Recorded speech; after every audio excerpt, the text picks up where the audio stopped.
Johnny Dollar. Toby Tedrick, Johnny, over here at Northeast Indemnity. Well, good for you, Toby. Now, what's that supposed to mean? Just that I always have liked the nice big fees that company of yours hands out on cases. Just happens that I can use one of them right now. I've been running a little short. And I don't get excited, Johnny. Now, what is it this time? Murder? Arson? Embezzlement? Well, it's... Oh, come on, Toby. What is it? Well, as a matter of fact, it's a robbery. Well, fine. If I'm lucky, if I latch onto the loot, whatever it is, I'll collect my usual commission and be loaded again. Johnny... So tell me all. Now, what's the amount of the loss, Well, that's the trouble. It's only $5,000. $5,000? Cash. Well, it was only... Why, you're kidding me, I hope, huh? Nope. Sorry. That's the full amount. Oh, now look, Toby, that doesn't make sense. Robbery never makes sense. Well, how much of a commission can I possibly pick up on a loss of only 5 G's? Johnny... Now, I don't mean to sound money hungry. Well, of course I really am. But look at it this way. If I tie myself up with this piddling little case, I might have to pass up something really lucrative. Listen, Johnny, it happened right here in Hartford, and it just happened. And from what little I know about the circumstances, it ought to be a lead pipe cinch for you. Oh, sure, they all are. Yeah, but if you're not tied up with anything else at the moment, oh, come on, at least take a cab on over here and talk about it, huh? Okay, Toby, just to keep you happy.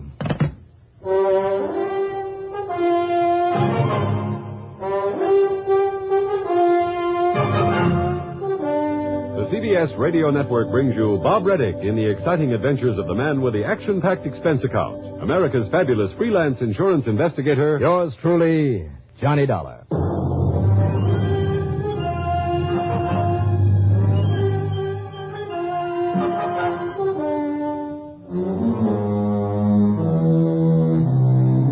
Expense account submitted by Special Investigator Johnny Dollar to Northeast Indemnity Associates, Home Office, Hartford, Connecticut. Following is an account of expenses incurred during my investigation of the earned income matter.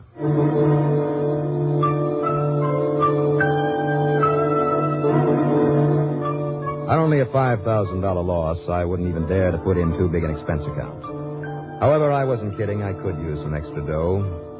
But as long as I didn't have anything else to do, all right, take it on. Item 1, $1.20 for a cab into Toby Tetrick's office at Northeast Indemnity.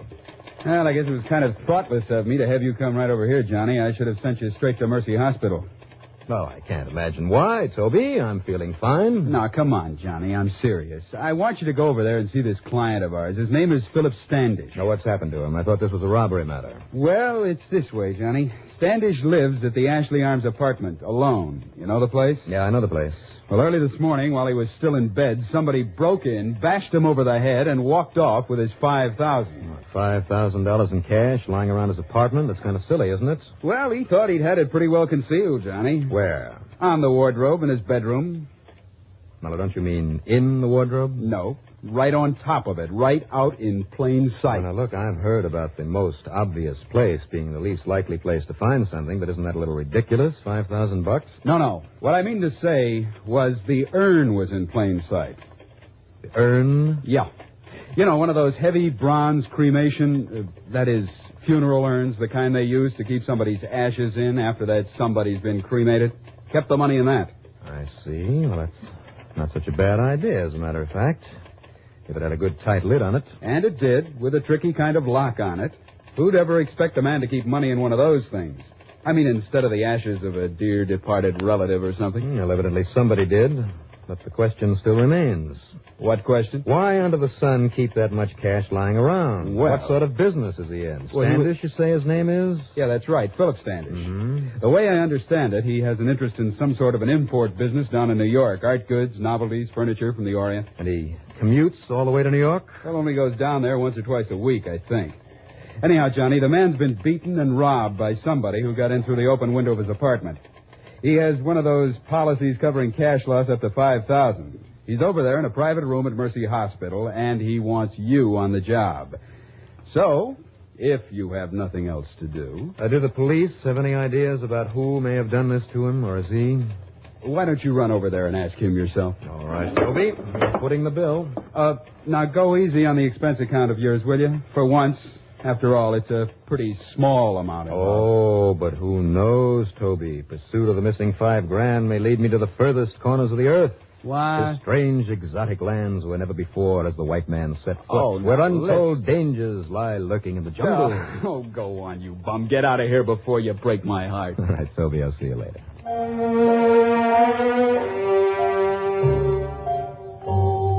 Item 2, 75 cents for a cab to Mercy Hospital.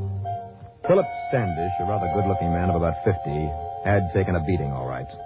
The back of his head was taped up with a heavy bandage. There was a splint on one of his arms. But he was still very much alive. The police? No, Mr. Dollar, I want you to handle this. But why? If you were beaten and robbed, it's a police matter. But what can they do? That is, with no clue whatsoever as to the man who did this to me. The man. All I've been able to tell them is that somebody came into my bedroom through the open window, beat me up this way, then left with the urn containing the money. Then you've told them. Yes, of course. Do you expect me to run this man down for you? Well, yes, I do. You're sure it was a man? Huh? Yes, of course I am. Because you recognized him, maybe? Yes, Mr. Dollar. You're sure? Absolutely. But that you didn't tell the police. No. Why not? Because it would only bring out of my past something I prefer not to have known. It's something I wouldn't want to publicize. Keep talking, Mr. Standish. Well, now, this must be absolutely confidential, Mr. Dollar. All right. That's the reason I asked to see you. Go on. Well, 15 years ago, I served a short prison term. For what? Oh, it was a ridiculous thing I did, utterly stupid, but I signed another man's name to a check, and, well, I paid for it. I see. Now, my cellmate, while I was in prison, was a man by the name of Thomas Slade. Tommy Slade? What? Well, that kind of rings a bell. Now, what was he in for? Illegal liquor, narcotics, something like that?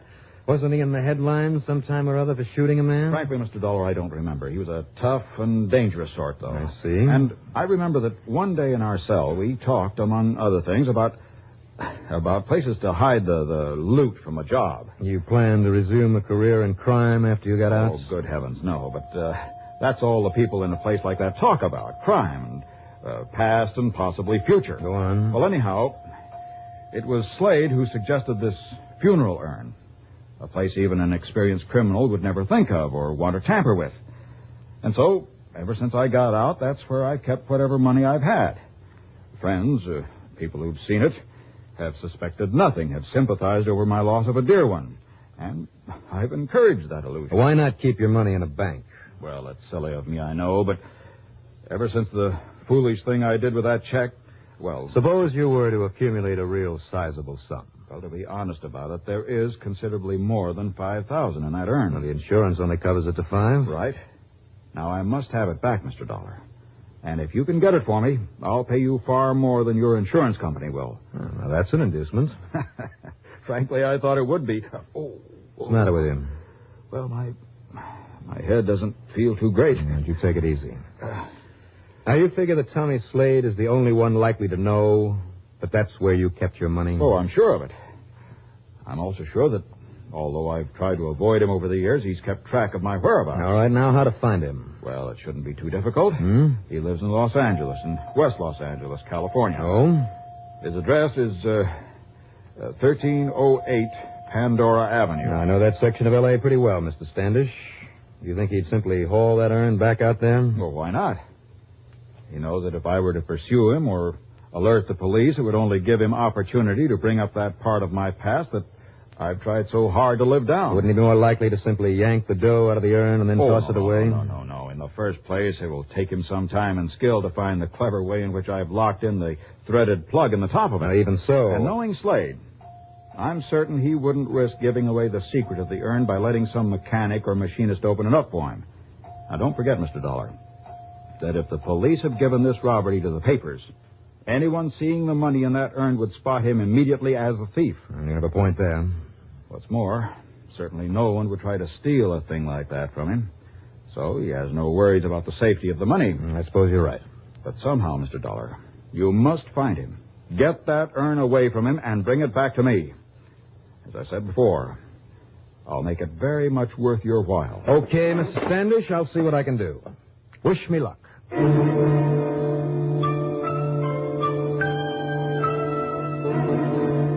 Expense account item 3, another 6 bits. This time for a cab to police headquarters.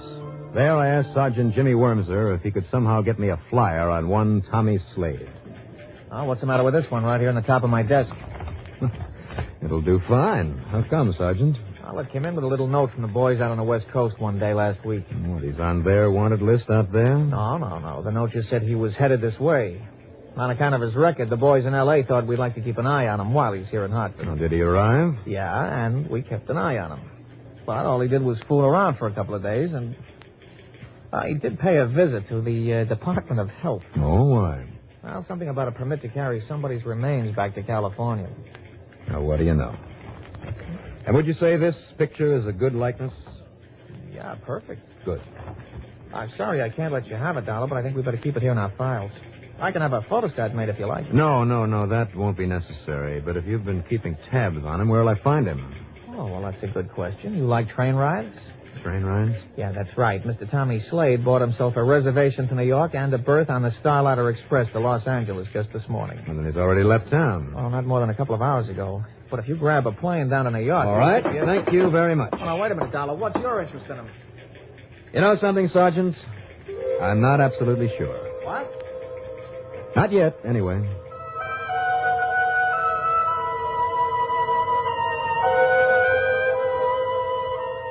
The more I thought about that picture of Tommy Slade, the more certain I was that somewhere, sometime, our paths had crossed before. Item 4, $6.50 for a fast, and I mean fast taxi out to Bradley Field. I was lucky. So item 5 is $8 even for a plane to New York that took off almost immediately. Item 6, $5.70 for a cab into the railroad station. And then item 7, $209.35 train fare. I boarded the Starlight Express only seconds before it began the long journey westward. And after settling down in my roomette, I suddenly realized that I had no proof at all the man I was looking for was even aboard this train. However, a $2 tip to a porter, that's item 8, took care of that. Yes, there was a man by the name of Slade on board, also in a roomette, just one car in front of mine. All right. Now all I had to do was to make sure it was Tommy Slade, that he looked like the picture I'd seen at police headquarters, and more important, that he had the bronze urn with him. At cocktail time, somewhere out in the middle of Ohio, I joined the mob in the club and observation car, but I saw no sign of anybody who even remotely resembled the man in the picture. But then, as I walked into the dining car... If you don't mind sharing a table with another single gentleman, sir... Not a bit, steward. Fine, I can seat you immediately. This way, please. Take care of table 7, Waldo. Amos, your table's ready for the check. Do you mind if this other gentleman sits with you, sir? Why should I? Sit down, mister. Make yourself comfortable. Thanks. Here's a menu, sir. Thank you, steward. Now, let's see. My name is Slade, Tom Slade. Well, how are you, Mr. Slade? My name is Harry Walker. Walker, huh? That's right. Going all the way to the coast? Yeah. What about you? Well, at the moment, I'm not sure. Why, you making it funny? No, not a bit. I just haven't planned that far ahead. Haven't I seen you somewhere before? Me? Not that I know of. Why? Oh, I just wondered. Now, let's see what's on that menu. Yeah, you do that.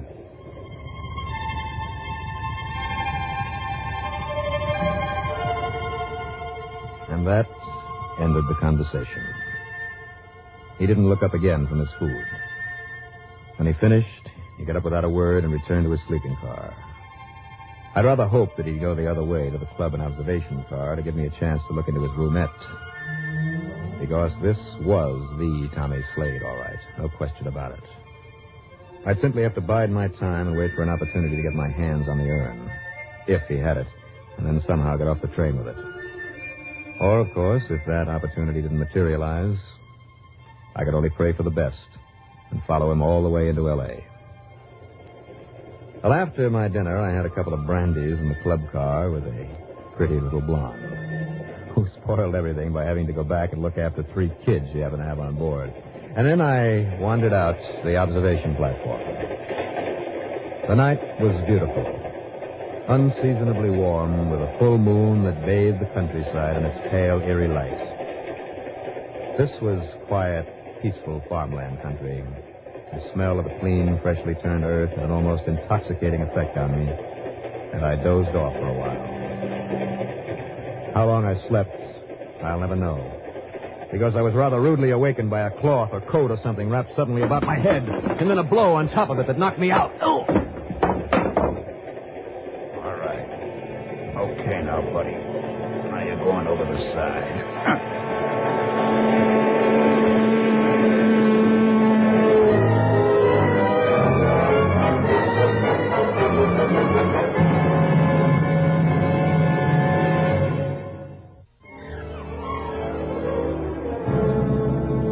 I came to flat on my back in a roomette. A completely unfamiliar but kindly old face looking down at me. Well, now that's better. Much better. Who are you? I'm Dr. Springer. I think you're going to be all right now. You just relax and rest. There was no great damage done. I know. I'm afraid your head may hurt you for some time. You have a rather nasty bump there. What happened, Doc? I was hoping you'd be able to tell me that. According to the conductor, as he was making his rounds, he stepped out on the observation platform, and he saw a man leaning over you.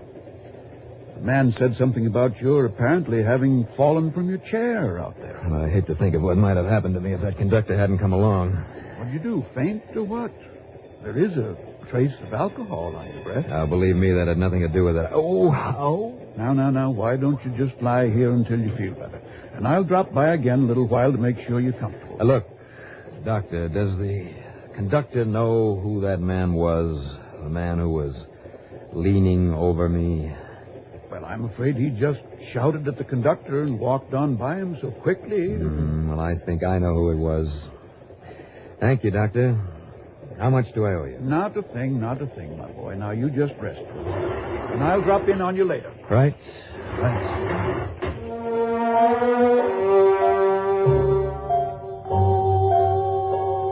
So, I rested. For all of 5 minutes. By the end of that time, I was all fired up to settle accounts with Tommy Slade immediately, once and for all.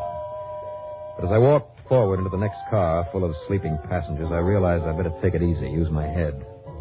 What there was left of it.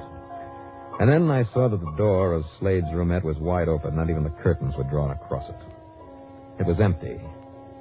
Except there in the corner, the heavy bronze urn. I glanced around to make sure I was alone, and then I slipped in and I looked it over. The tiny crack between the lid and the body of it had been pried at, but it very obviously hadn't been opened. I was about to pick it up and carry it back to my own roomette. I thought you'd try this, Dollar. Oh?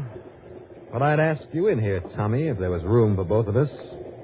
As it is, if you'll just move aside. All right, drop that urn unless you want a couple of slugs in you. Oh, I see. You have a silencer on that gun. That's right. Well, that's good planning. Now, let's see if I can hear it through this door. I'll kill you. Oh, that slug must have been the armor-piercing kind. It came all the way through that door and narrowly missed me. That one was too close to the lock, but the train was slowing down. Now, listen. If you think it's easy to break through 2 layers of a Pullman car window, well, it isn't. As for climbing out through the jagged glass loaded with that hunk of bronze, but somehow I made it.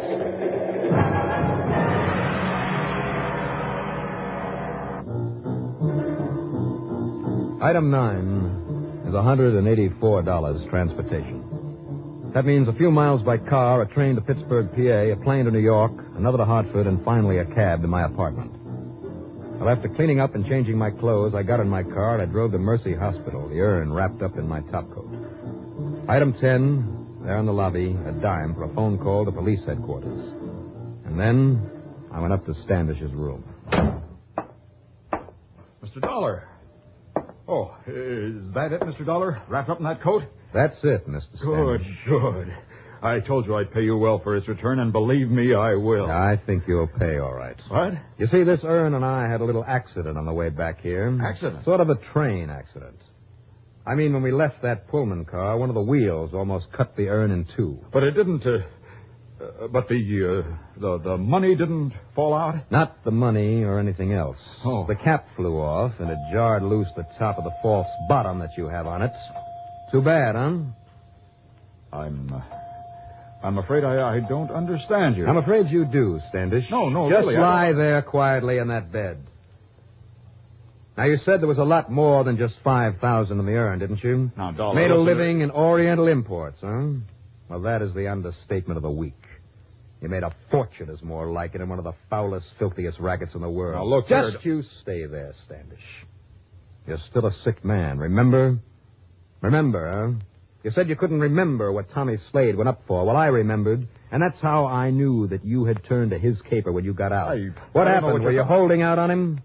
Is that why you had to come all the way in from the coast to get the urn away from you? Will you listen to me, please? It's no wonder that you didn't dare go after him yourself. He knew you. He would have spotted you, would have killed you. As who wouldn't for a kilo of the stuff in the false bottom of the urn? 2 pounds of it. Pure, uncut.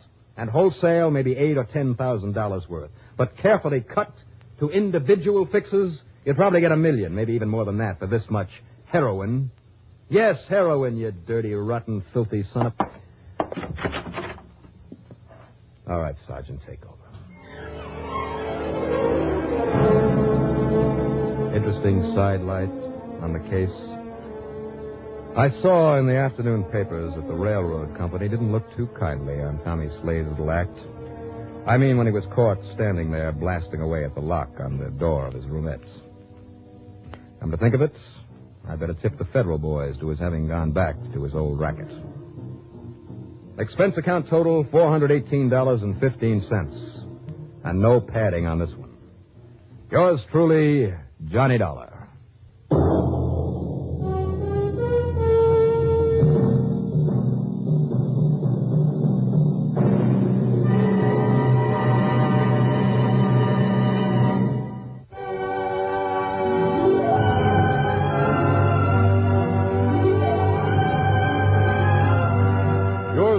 Johnny Dollar, starring Bob Reddick, is written by Jack Johnstone. Produced and directed by Bruno Zerato Jr. Musical supervision by Ethel Huber. Heard in our cast were Ralph Camargo as Philip Standish, Ralph Bell as Tom Slade, William Mason as Toby Tetrick, Jack Grimes as the police sergeant, Bill Smith as the doctor, and Sam Raskin was the steward. Be sure to join us next week, same time, same station, for another exciting story of Yours truly, Johnny Dollar. This is Art Hanna speaking.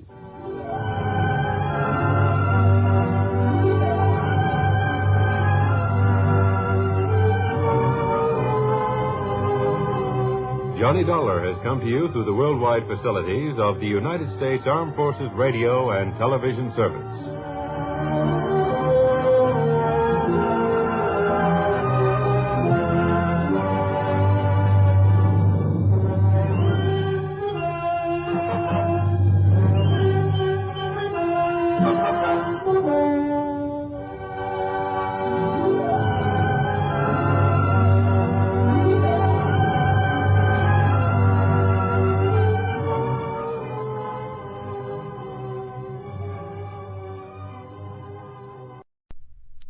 WBBM FM, Chicago. Gum, the refreshing, delicious treat that gives you chewing enjoyment, presents for your listening enjoyment John Lund as Johnny Dollar. Donald Maynard, Johnny. Oh, hello, Mr. Maynard. You employed? No, not a bit. Just closed out a case. Fine. Can you go to New York? Yeah, I guess so. What's it all about? Well, this company insures Maury Productions Incorporated. It's a film television company shooting in New York. The star is Philip Maury. Uh-huh. Well, production stopped last Wednesday. We were notified that Maury had suffered a breakdown and couldn't continue for a while. It's costing us plenty. They've got a pretty big company. Cast and crew are all under contract and have to get paid. Well, what do you want me to do? Well, anything you can. The doctor definitely confirms the breakdown, but he says he's sure it's due to some personal crisis. See what you can find out. See if you can't do something to snap Maury out of it. Okay. Right away, huh? As soon as I pack a bag.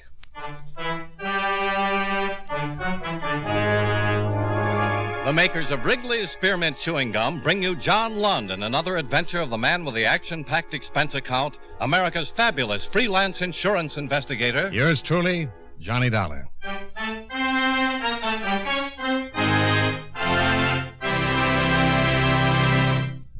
Friends, the makers of Wrigley's Spearmint Chewing Gum present these weekly adventures of Johnny Dollar because they know that millions of you enjoy Johnny Dollar. That's true of Wrigley's Spearmint Chewing Gum, too. It's enjoyed by millions, day in and day out. People find that chewing on a smooth, delicious piece of Wrigley's Spearmint Gum somehow makes time pass more pleasantly. Whether you're working, driving, shopping, or just taking things easy, that good, tasty chewing gives you enjoyment and satisfaction. So always keep a package of Wrigley's Spearmint Chewing Gum handy. And whenever you want a refreshing, delicious treat, chew a stick. You'll like it. You really will.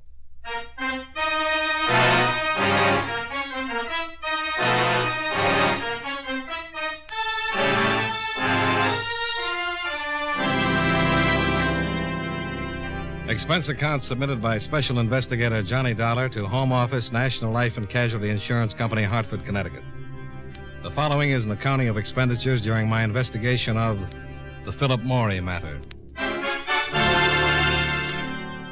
Expense account item 1, $19.85, train fare and incidentals between Hartford and New York City. Item 2, 75 cents, cab fare to a hotel, where I registered and called the offices of the Morey Production Company. I made an appointment to see Mr. Milton Gradke, the producer. Expense account item 3, 55 cents for another cab to Gradke's well-appointed office on 45th Street. Really, Mr. Dollar, I'm just as concerned about this situation as the insurance company is. In fact, I'm probably a whole lot more concerned. A whole lot.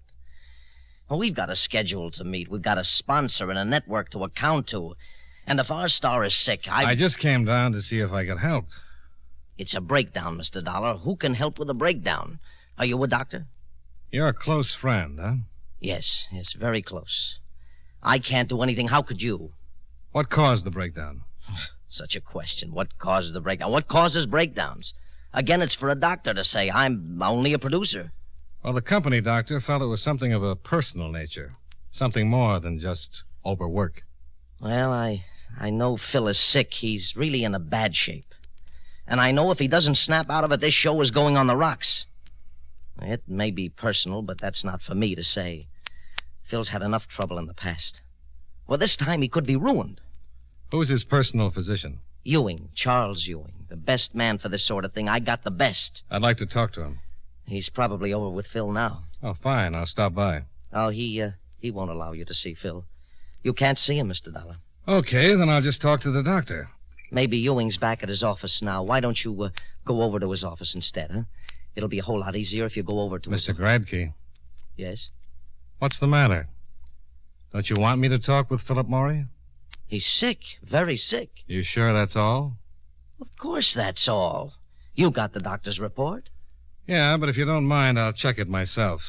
Your company may be in trouble, Mr. Gradke, but my company is paying for it.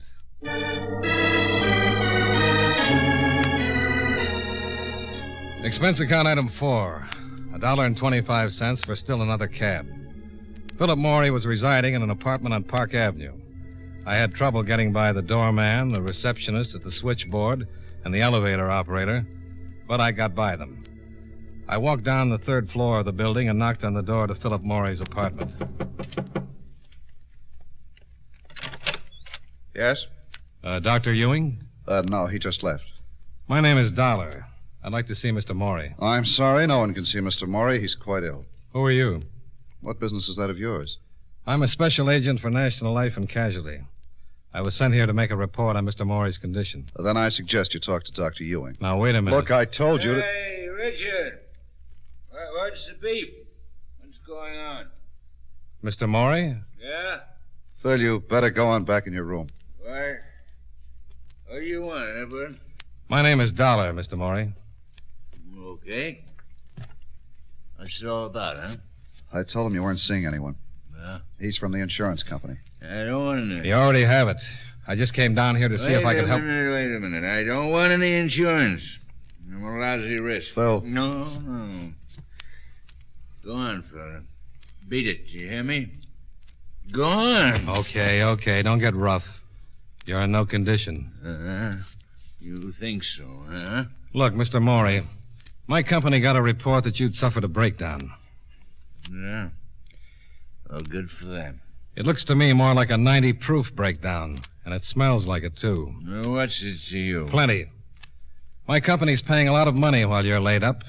As long as it's a legitimate illness, they're obligated to keep on paying. And if I'm just drunk? I doubt if my company would think kindly of you, Mr. Morey. Well, isn't that just too bad? Mr. Dollar, he didn't start hitting the bottle until last night. Just forget the excuses. Just drop it. And you get out of here now, huh? Go on, get out. Okay. And tell your stinking company I'm gonna stay drunk until we have another blue snow. Okay? It's fine with me. I'll send you a sled with a coffin on it. I was supposed to help Morey straighten himself out, but this wasn't just a breakdown. He was boiled to the eyebrows. And if you could go on past performances, it was an odds-on bet he'd stay that way. Expense account item 5. $1.35 cab fare from the Park Avenue apartment to the hotel, where I went to the bar to cool off. I had a fast one and was reaching for another when I was interrupted. Mr. Dollar? Oh. I talked with Milt Gradkin. He told me you were staying here. Okay. First, let me apologize for what happened. Forget it. Can I sit down? Sure. We really didn't meet officially. I'm Richard Long. I'm the writer-director on the series. Well, if Morey stays loaded, you're going to be out of a job. He just started drinking last night. Insurance doesn't cover a lost weekend. I'll have to report it. They'll cancel. It'll be rough. His wife left him. Oh, that's the reason, huh? Yeah. She's going to sue. They've been trying to do everything we could to get Phil in shape. Well, from the way he looked, you'd better forget it. Well, if this one blows up, he's through. He's finished for good. It's happened before. Yeah. But isn't it too bad? Yeah, I guess it is. He's one of the biggest talents we've ever had in this business. And he's gotten into more trouble. Look, I'm not defending his mistakes, just his talent. If you're going to ask me not to make that report to my Mr. company... Dollar, I know you've got a job. I know your company can't be expected to keep on paying while Phil's in this condition. Well, I'm glad you understand. But they've paid up till now, and believe me, you've got my word. Until last night, Phil Morey hadn't touched a drop. Well, even if that's true, Morey's drinking now, and he looks like he's good for a long, long time. He's fallen off before, hasn't he? Yes.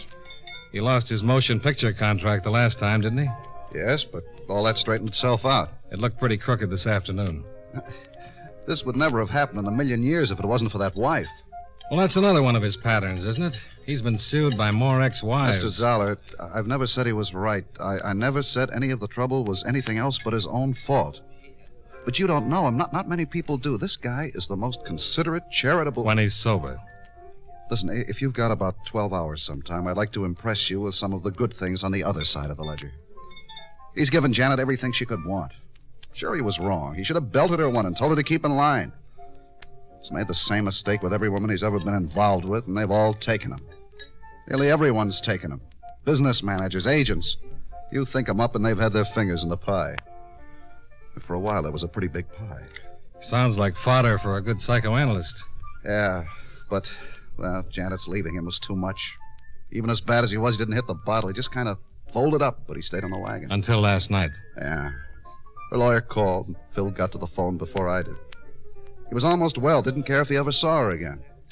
The lawyer said lawsuit, and Phil headed for the bar. Well, a breakdown is one thing, but a drunk is something else. And he doesn't exactly have the cleanest record in the world. A couple of his binges turned into marathons. Well, I don't know what to do. That's why I wanted to see him. I was sent down here to straighten him out if I could. Get that dame to lay off the lawsuit, and you can. Well, maybe she thinks she's got a case. The other wives did all right. Well, that's why he flipped. He just can't afford it. You got any idea how much alimony he's paying right now? Yeah, I've heard. And it's more than just the dough. This one's taking him. He's played it straight all the way. Gave her everything she wanted. Laid off the booze. Really, I know. He tried to make this one work. And why did she leave him? She figured it was the right time. He's going good. Still got a lot of money. She's a tramp. Does he think so? Well, he does now. I never said anything to him while they were together, and there was a lot I could have said, but, you just don't do those things. No, it never helps. After she left him, I finally sat him down and gave it to him straight. He got sore, but he listened, and he started putting things together. She played around all over the place while she was with him, but she did it smart. It's the old story about the husband being the last one to know. And he took it? Yeah, and it helped. I really gave it to him, everything I knew. You must have made quite a study. Well, she threw a few pitches my way. Well, if you know all these things, why not let her take it to court? Sounds like you've got enough honor to stop any kind of a suit. Oh, no. I said she played it smart. It's all hearsay. She'd just deny it, and who's going to call her a liar? The guys she was mixed up with? Maybe. Not these guys. They were hand-picked. You said she threw a few pitches your way. Look, Dollar, Maury's my closest friend. What do you think I'm going to do? Well, I came down here to see if I could help. But it looks pretty hopeless. I don't know. He looked like he was headed for a wet evening. Anyone holding his hand? Yeah, I left Milt with him. We've been working in shifts. His wife's name is Janet, isn't it? Yeah. Where does she live? 55 West 125th Street. Okay. Why don't you wait for me here? You going over to see her? I'm supposed to save my company money, Mr. Long. Maybe Mrs. Maury can suggest something. Are you kidding? Yeah. But have you got a better idea? Good luck.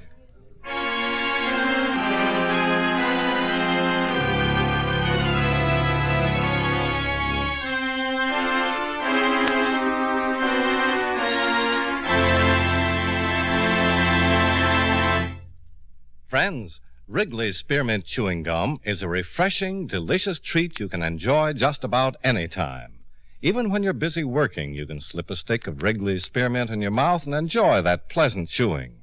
The lively, full-bodied spearmint flavor cools your mouth and freshens your taste. The good, smooth chewing helps relieve pent-up tension, gives you satisfaction. As a result, you seem to feel more relaxed and get more enjoyment out of what you're doing. So enjoy chewing Wrigley's Spearmint Gum while you work, and at other times, too. Get a few packages next time you're at the store. That's Wrigley's Spearmint Chewing Gum. Healthful, refreshing, delicious. And now, with our star, John Lund, we bring you the second act of Yours Truly, Johnny Dollar.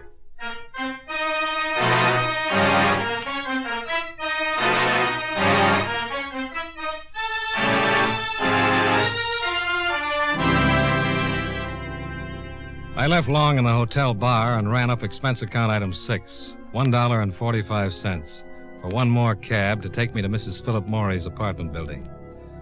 I buzzed for the elevator, and when it arrived, a man stepped out and brushed my shoulder. Sorry. I'd seen him before someplace. And while the elevator took me up to the 4th floor, I tried to place him.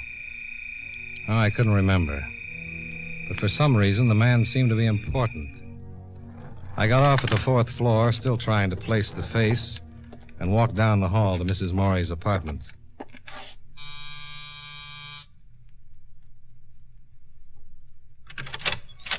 Yes. Mrs. Maury? Yes. My name is Dollar. I'm a special investigator for National Life and Casualty. Insurance? Yes. Well, I'm sorry, but I... My company insures your husband's television production. Oh, You mind if I come in and talk to you? no. Come on in. I don't quite understand, Mr. Dollar. Mr. Dollar. Sit down, please. Oh, thanks. My husband's production company is insured? That's right. Insured for what? Oh, accidents, illness. Oh. Well, how'd you find me? Mr. Long. I see. I have to make a complete investigation, Mrs. Maury. You see, when your husband was taken ill... Taken ill? Well, that's the report that was turned into the company. Well, I guess you could call it that. What would you call it? He's plastered. You know what that means. I sure do. I left him. I'm going to get a divorce. Well, aside from your personal differences, if your husband is just drinking, if that's the reason that production has been held up, my company will cancel his insurance. So? He won't be able to get insurance from any other company. Look, Mr. Dollar, do you know anything about Phil? Well, just what I've read. Well, that's been bad, all right, but you've got to live with a guy to really get the full effect. You wouldn't believe it. Well, I understood he's been a pretty good boy until recently. Why don't you go talk to my husband? I saw him earlier today. How'd you like it? It was a little tense. Was he sober? Not even close. Well. But I understand he just started drinking. Oh, that's dandy. Do you think they're going to tell you that he's been blind for the last month? You can take my word for it. He's no good. I tried. I was number 4, and I certainly tried to do everything I could to make it work. Well, if it was that bad, I can't blame you. But this will ruin him. He was ruined the day he was born. Oh, he'll get along. He's still got a lot of money. After all the alimony he's been paying out? Mr. Dollar, Phil has made over $6 million since he started in the business. He could still afford a dozen more wives if anyone will have him. Well, I'm glad to hear that you'll be taken care of. You bet your life I'll be taken care of. After all I put up with, I deserve to be taken care of. Taken care of good. Uh-huh. Well... Oh, you don't have to go. Let me buy you a drink. Well, sure. What's your poison? Anything that's handy. Just water it. Bourbon? Fine. I suppose Richard Long told you what a terrible woman I am. He mentioned something about it. Yeah, he would. He's a jealous little fellow. There you are. Oh, thanks. Cheers. Sure. Richard tried everything he could to break us up. And what a heel. After we'd been married for only a couple of months, Richard started making the old pitch. How do you like that? Well, I can understand it. Thanks. But Richard's supposed to be Phil's closest friend. An attractive woman can fracture a friendship in a hurry, under the right circumstances. The circumstances were anything but right, Mr. Dollar. Well, can't blame a man for trying. Don't you have any scruples? A couple. But I left them back in the 3rd grade. Insurance business, huh? Yeah. You make a lot of money? Enough. It has other compensations. Tell me about them. Well, good drink now and then. I bet you meet a lot of interesting people. Oh, lots. What'd you say your first name was? I didn't. But it's Johnny. Johnny Dollar. Mm-hmm. Nice, expensive sound. You should get a load of my expense account sometime. I'd love to. You know, I saw a picture of you once. Really? Yeah. In a bathing suit. I was a model before I met Phil. I had lots of pictures taken in bathing suits. I think this was taken just before you married him. It was on the front page, showing you were the girl that was going to be the 4th Mrs. Morey. Oh, that one. Yeah. That was a rather good one. Rather. That book there on the table is just full of pictures taken while I was modeling. Oh? Oh, this one? Mm-hmm. Browse around. Oh, I'd love to. That's a good one. Yes. Oh, and here's one. We made a whole bunch of these on the beach. This is the best one of the lot. Yeah. Nice tan. Isn't that one cute? Yeah. Mr. Dollar. How's your drink? It just curdled. Let me build you a fresh one. Oh, no, thanks. I have to go. Oh, I'm sorry. You won't be, honey. I don't think I understand that, Johnny. I'll tell you all about it sometime. It'll give you a real kick.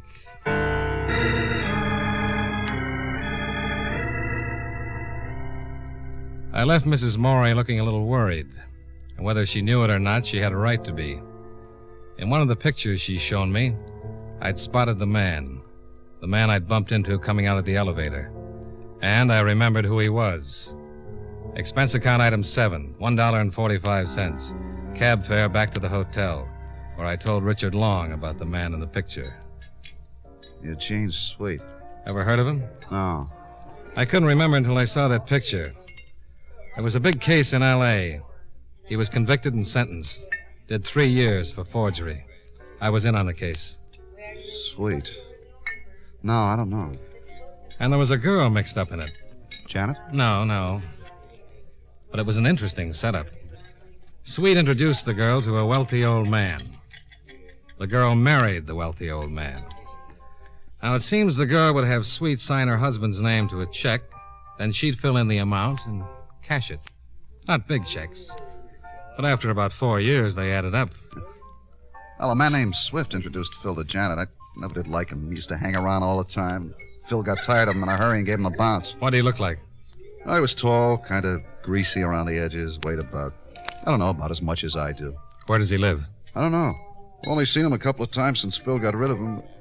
Why, you think Swift might be this Sweet or whatever his name is? Well, it's a long shot, but you never know. I guess I could find out. Milt might know. Would Janet? Sure. She might. Why don't we ask her? Yeah. Why don't we just go back to her place and you have a look at that picture book? I'm with you.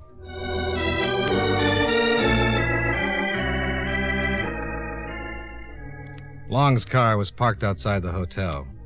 We piled in and drove back to Mrs. Morey's apartment building. We parked just in time to see a man enter by the front door. That's him, Swift. He just went into Janet's building. And he came out about an hour ago. You mean Swift's the guy you were talking... Eugene Sweet, arrested in Los Angeles in 1949. Well, come on. Well, it might be perfectly innocent. In a pig's eye. I bet that dame's been working the same kind of setup you told me Sweet worked with the other one. He doesn't do anything. How does he support himself? Well, if he's with Mrs. Morey, we can always ask him.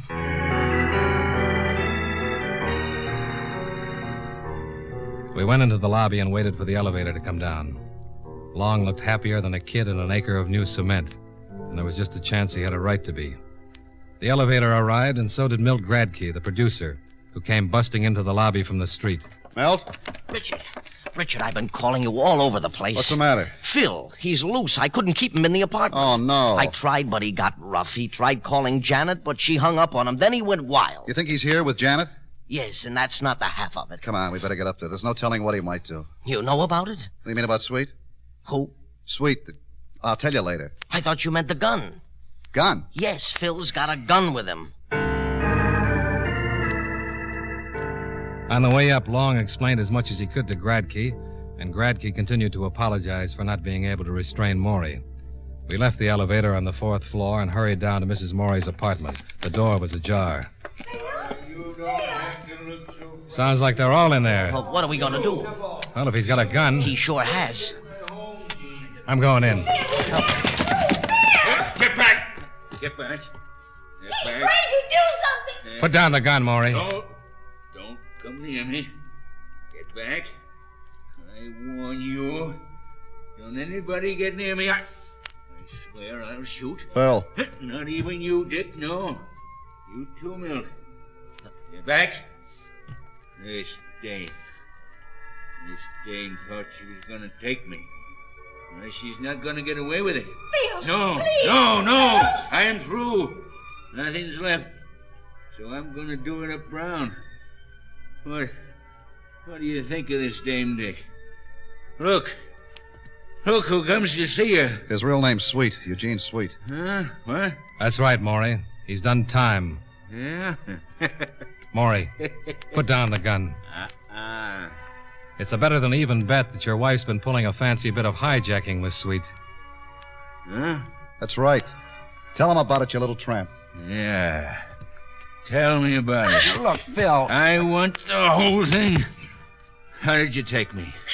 Come on. He introduced you to Janet, didn't he? Yeah, he did. They had it all settled. She marries you, sticks around for a while, and Sweet, being a good forger, signs your name to some checks. Tell him, Janet. Yeah. Phil, look, you didn't do wrong. You did everything right. For goodness sakes, Phil, nobody's going to blame you now. Only put away that gun. Put it down, Mr. Morey. Stay back. Mr. Morey, Yeah. these two men have a lot of belief in you. They think you can straighten out in spite of everything that's happened. Now, nobody's going to blame you for anything unless you use that gun. Frankly, what happens to you doesn't make any difference to me. It doesn't make any difference to anyone. It does to these two guys. Why don't you start thinking about somebody else for a change? Let's see you prove you're worthy of their friendship. Stay away. Give me that gun. Now, come on. You're not whipped. Everybody gets in a slump now and then. Come on. Give me the gun, Mr. Morey.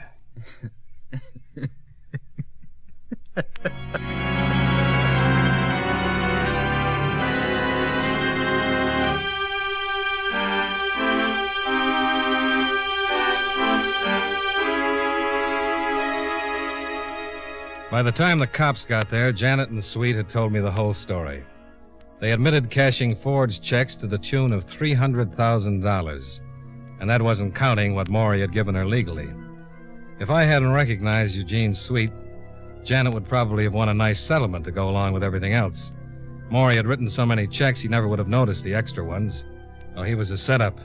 He spent money hand over fist, and his business manager would never think a dozen small checks a week were forged.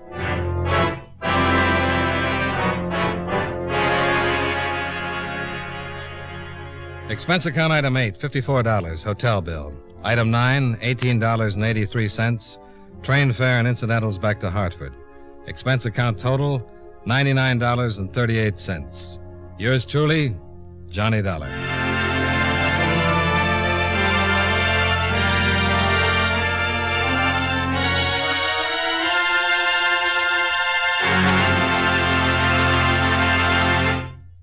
Remember, friends, Wrigley's Spearmint Chewing Gum is a refreshing, delicious treat you can enjoy just about any time. Chew a few sticks of Wrigley's Spearmint during the day and see how the good chewing helps you keep feeling fresh and alert. The lively, full-bodied flavor of Wrigley's Spearmint cools your mouth, freshens your taste, and sweetens your breath. The chewing itself gives you a nice little boost, helps you keep going at your best. Millions of people get real chewing enjoyment out of Wrigley's Spearmint Gum every day. And we know that you'll enjoy it, too. Get a few packages and always keep some handy.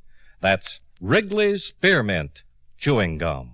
Healthful, refreshing, delicious.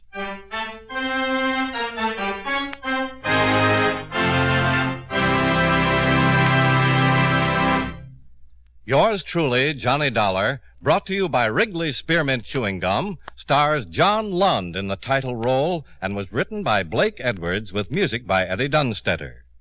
Featured in tonight's cast were Joe Duvall, Sidney Miller, Hy Averback, Bill Johnstone, and Jeanette Nolan.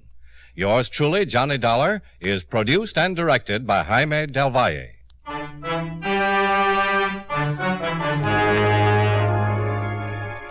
The makers of Wrigley's Spearmint Chewing Gum hope you enjoyed tonight's story of Johnny Dollar and that you're enjoying delicious Wrigley's Spearmint Gum every day. This is Charles Lyon, inviting you to join us again next week at this same time when from Hollywood, John Lund returns as... Yours truly, Johnny Dollar.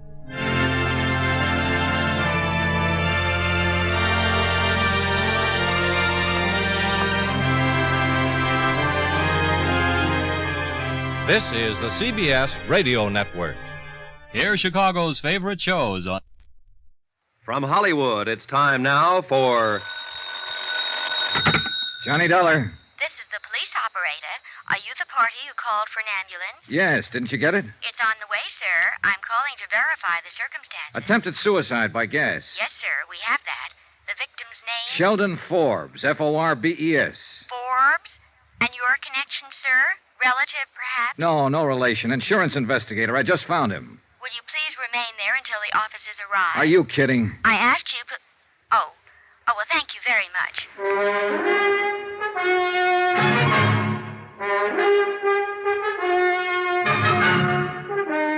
Tonight and every weekday night, Bob Bailey in the transcribed adventures of the man with the action-packed expense account, America's fabulous freelance insurance investigator. Yours truly, Johnny Dollar.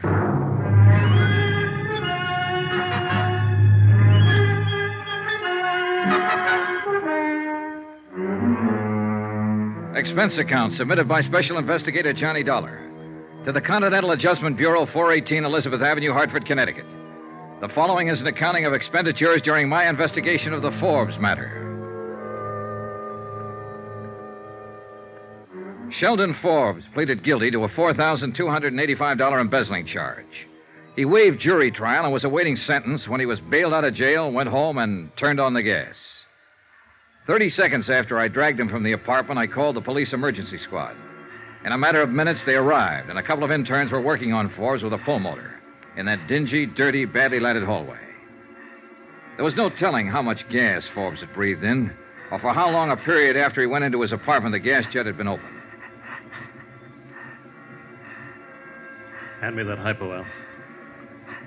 Thanks. swab. Okay. He alive? Barely. You the fellow who found him, mister? Yeah. Hard to say what can happen on these kind. That shot I just gave him should produce some reaction. Hmm. This your place? His. You know who he is? His name's Sheldon Forbes. Nice looking guy. Al, I'll need that. Yeah, thanks. I think we're getting somewhere now. Hey, look, can I help? No. Al, you better hand me one of those, too. Liable to be pretty sick if... Oh, hey, good. He's catching on. Yeah. Let's have a little increase, Al. Up it just a little. Okay. Hold it there.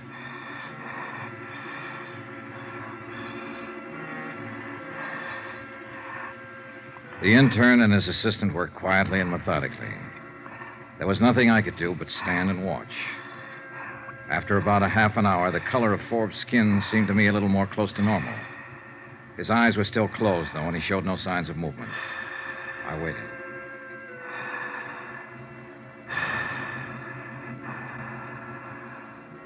Okay, Al. You can kill the pulmotor. Getting some pulse now. Respiration, too. Will he make it? Depends, mister. If he has any kind of heart condition, it'll be tough. We can tell more when we get him into a hospital. Nothing more we can do for him here. Okay, Al. Have the boys load him up. Let's get out of here.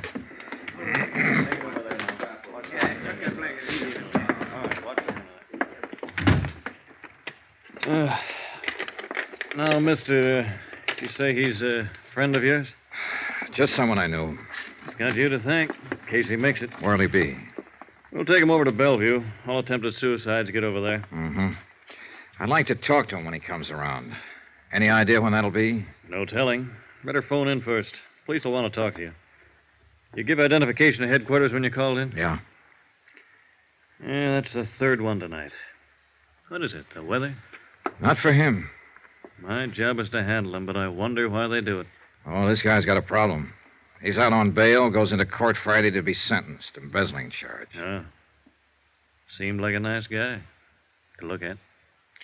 I think he probably is a nice guy. But I thought you said he was an embezzler. I did. Well, be sure and call in. Yeah, sure, Doctor. Thanks. Good night.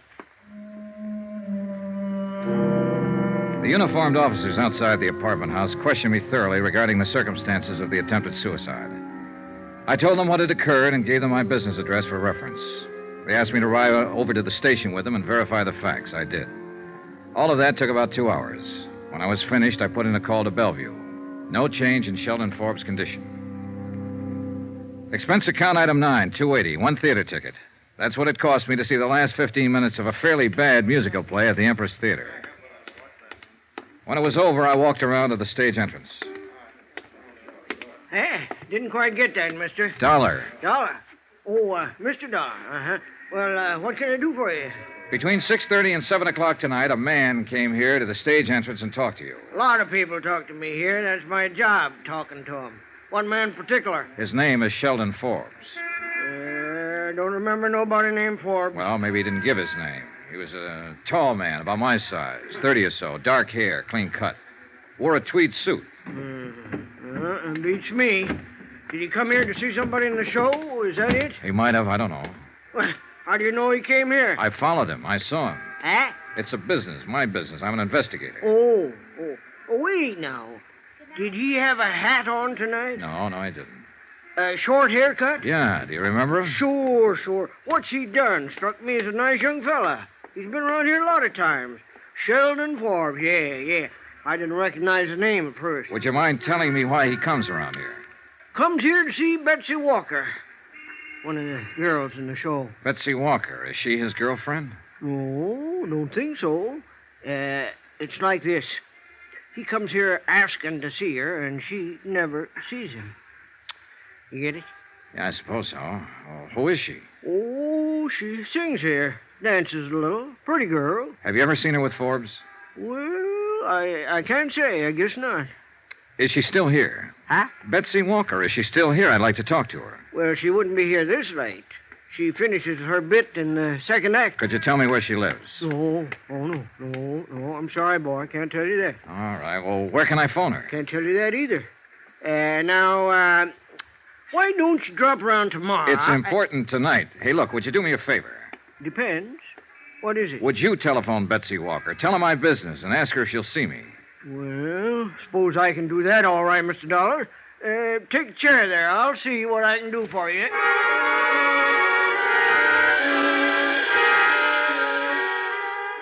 The doorman did all right. Expense account, item 10, $2.65, cab fare. I gave up my rented car and had the cab driver find the address Betty Walker had given. It was a rather nice apartment in a rather nice part of town, and was almost 1 a.m. when I got there. She met me at the door, wrapped in a chenille dressing gown with cold cream on her face. Miss Walker? You must be Mr. Dollar. Yes. Now, just wait a minute. Do you mind if I see some kind of identification or something like that? Oh, no. There you are. Hartford, Connecticut. Oh, you'd be surprised at some of the things some men will try. Come in, please. Thank you. I didn't quite understand Frank on the telephone. Frank?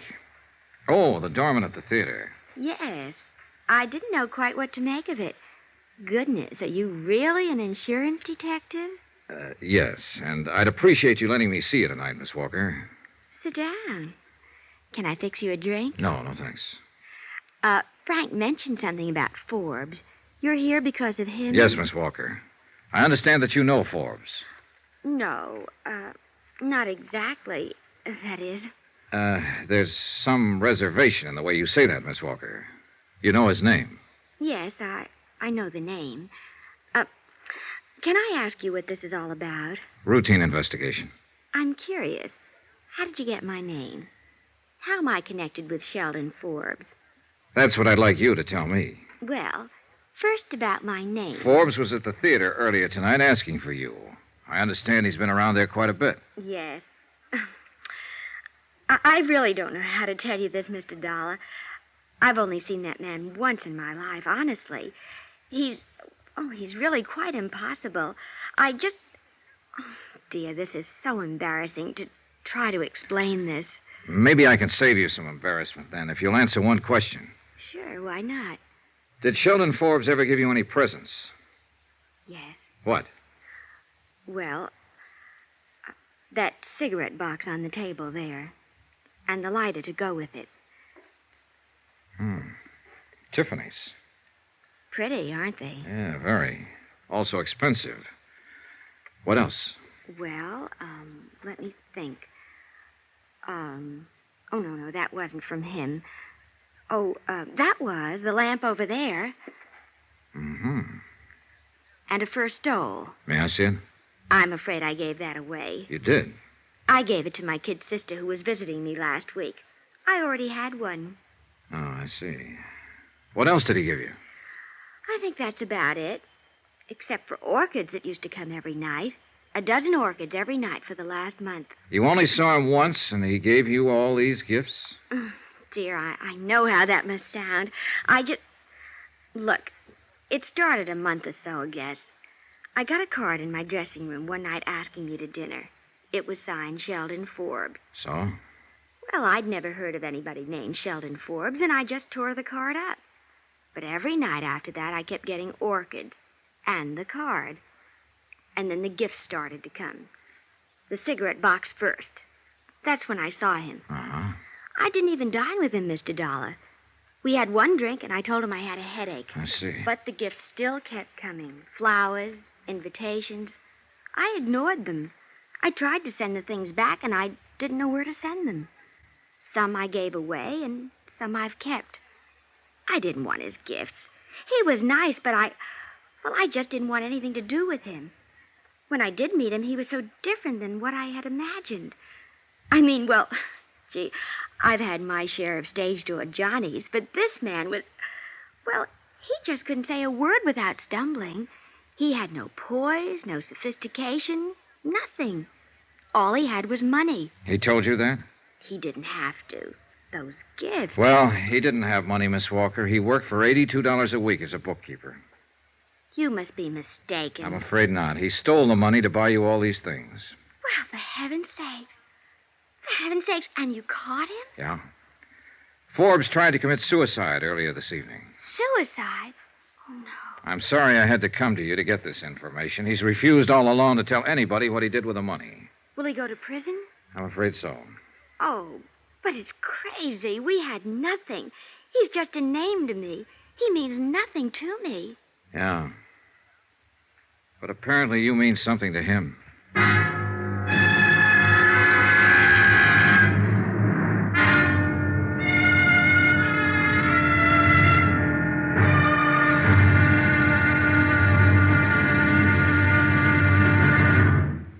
There'll be another intriguing episode in our story of the Forbes matter tomorrow. Tomorrow, proof that $4,285 worth of unrequited love can spell 3 years of prison. But sometimes there's an angle. In this case, a rather startling one. Join us, won't you? Yours truly, Johnny Dollar.